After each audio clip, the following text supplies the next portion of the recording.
It's here. Actually, this arrived late yesterday. I ordered another attachment for my KitchenAid stand mixer, a spiralizer.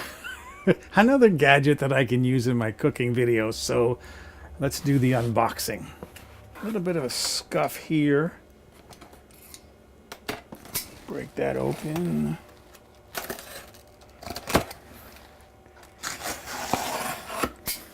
Open that. Oh, there it is. My KitchenAid spiralizer. All right. Put that down on the floor, and we're going to open this up and see what I got. It's got tape in a few places. There's a round piece of cellophane. Tape right there. Another one over here on this side. And then another one right here.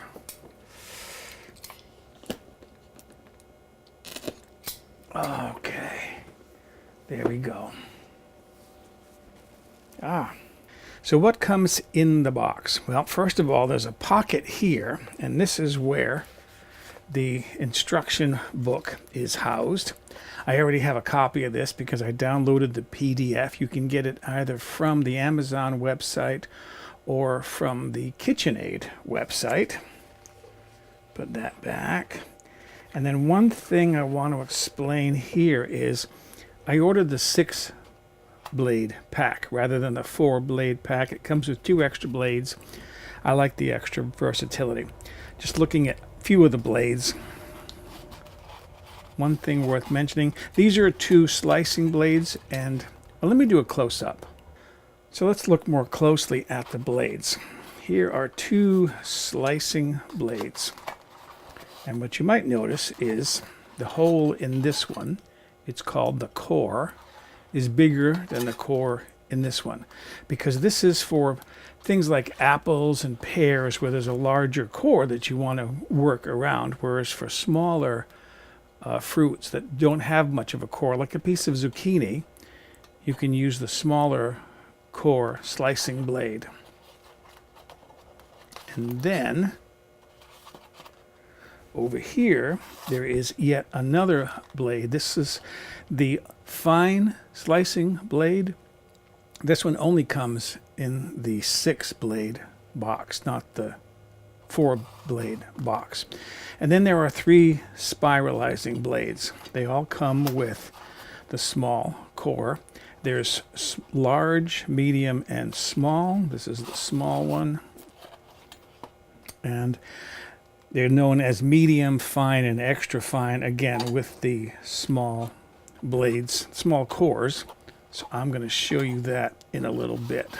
All right. Now I'm going to slide this over and then pull this out. This is the peeling blade.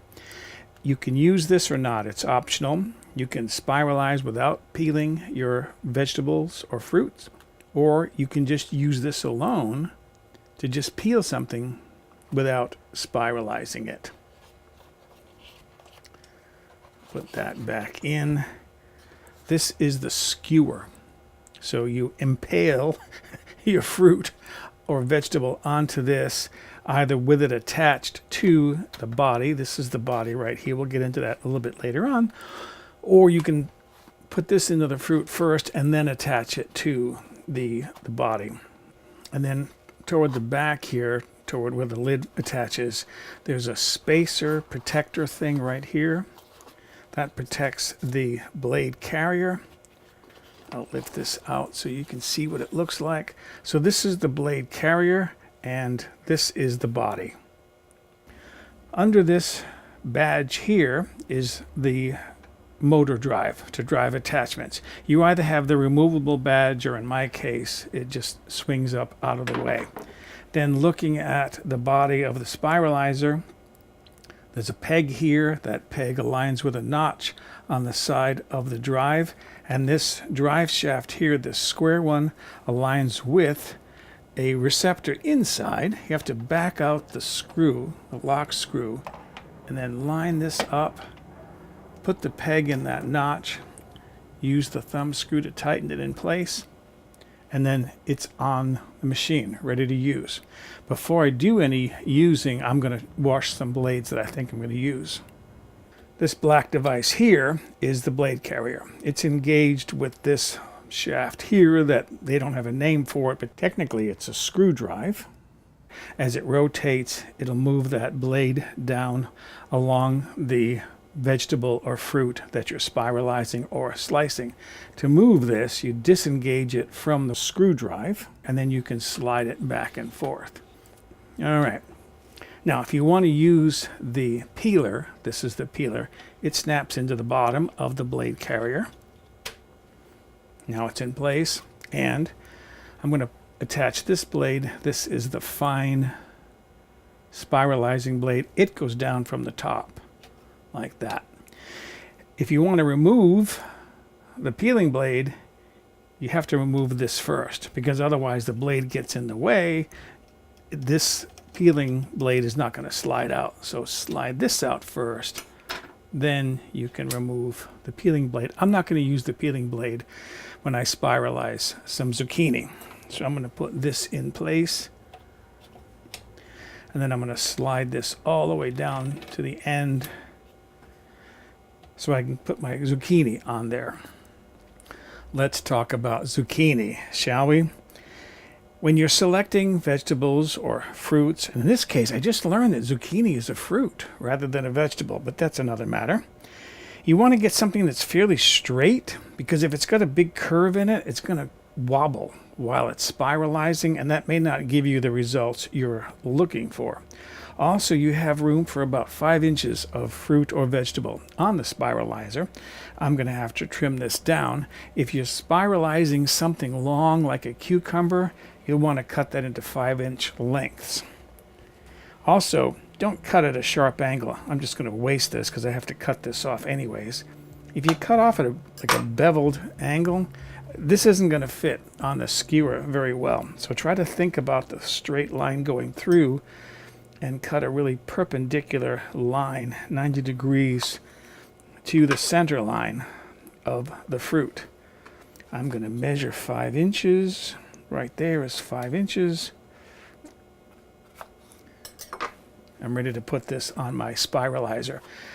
To attach the vegetable to the spiralizer, I saw 2 different ways on YouTube. Some people take the skewer and they put it into the fruit or vegetable first, and then they attach it to the spiralizer, or they attach this to the spiralizer and then they put the fruit on. Let's do it the second way. The skewer attaches to this T-shaped drive shaft here. There are a couple of pegs on there, and those align with slots in the skewer. Slide the skewer on there, and then you turn it counterclockwise to lock it in place. To put the fruit on, or the vegetable, it's easier to take the blade off, because that gives you more room to work. You don't want to go at an angle, because again, you'll get a wobbly fruit or vegetable. Try to line it up as straight as possible and go right down the center, and then push it into the teeth. There are some teeth on the back of the skewer that's going to help to push the fruit around, and then you can put your blade back on, like so. We're almost there. I have a bowl ready to capture my spirals in. That'll be important in a little bit. I'm going to push the spiralizer blade down into the fruit. You move this level here, this lever, and this releases the blade carrier from the screw drive. And then you just push it down and try to get that core into the center of the fruit or vegetable. Again, if things are centered, it'll help to keep the fruit from wobbling too much. I'm ready to go. My machine is plugged in according to the directions. For zucchini, using this blade, which is the fine blade, you use number 4. I'm going to start at number 2 and then move up to number 4 once it starts spiralizing.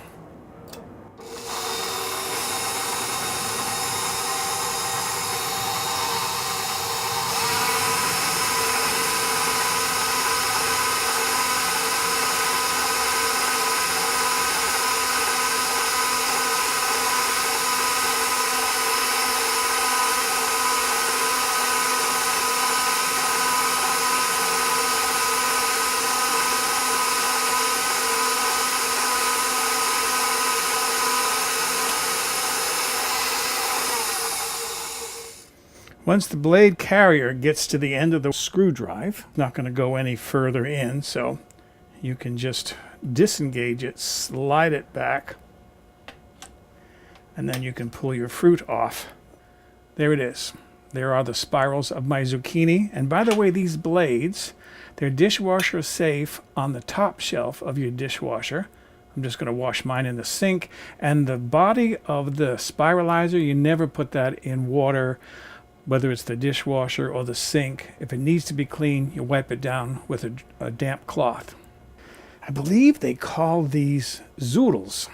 Zucchini noodles are zoodles, and I'm going to use them to make a mock chicken noodle soup or a chicken zoodle soup. I have some cooked chicken there that I took out of the refrigerator, and I've got some stock heating to a boil on the stove. And supposedly you just pour the boiling stock in there. I'm going to use that as a cover, kind of, to hold the heat in, and the hot water, the boiling water, will cook those noodles in a minute or two, those zoodles, and it'll be ready to eat. That noise you hear outside is the recycling people. I'm going to put a little pinch of salt in there, not much. Maybe a little bit more than that. Okay, and I did check this for temperature. That chicken cooled it down too much. That'll be gone in a moment. So I'm going to take, I've got a bowl out here, a microwave safe bowl. I'm going to put this in there, and then I'll place it in the microwave for about 30 seconds to a minute. That looks better. Heated that in the microwave. First thing I want to do is taste my zoodles. I've never had this before, but I love ramen. But I'm not eating ramen right now, because I'm trying to survive on a low-carb diet. This is going to be a mess, I think. Long pieces. I should have cut those up.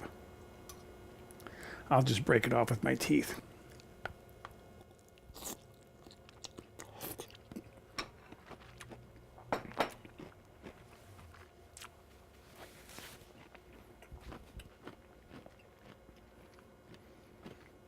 It's good. It's not a soft texture. It's more of a tender, crisp texture. There's my spoon. Gonna taste my soup.